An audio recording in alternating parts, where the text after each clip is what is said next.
温哥华本地的名牌服装 Aritzia 深受女学生和女性消费者的喜爱。今天早晨开始的温哥华当趟会展中心的年度甩卖，吸引粉丝们连着2个晚上排队，从水前街一直排到了史丹利公园。大威德天天晨报，2025年8月26号周二，北岸空调问寒问暖。今年这次的打折销售包括冬装连衣裙、牛仔布等服饰以及配饰，折扣力度从5折甚至低到1折。从8月26号一直到9月1号劳动节，连续销售8天，学生们可以尽情的买了。BC 省最新的调查显示，大多数街头商店业主表示，今年的偷盗和破坏行为有所增加，十分担心员工和顾客的安全。警方对这些小偷小摸的行为视而不见，有时还戏称这是无家可归者为了生存而偷窃。一个食品商店每天可能因为糖果、牛奶、果汁的失窃而损失超过1000加刀。BC 省执法部门的不作为或者轻视的行为，变相鼓励了犯罪分子增加光顾商店的频率，更加肆无忌惮，导致商店和员工感到越来越大的压力和不安。据央视网报道，中国能源资源配置更加优化，能源基础设施网络更加完善。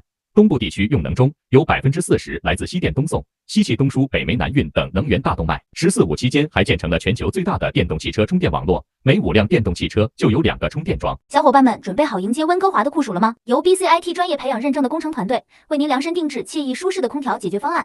今天就拨打电话2368637766，预约一个清凉的夏天了。大威德天天晨报由大威德登山队社团和德国 PM 全效营养素 Niki 团队特别支持播出。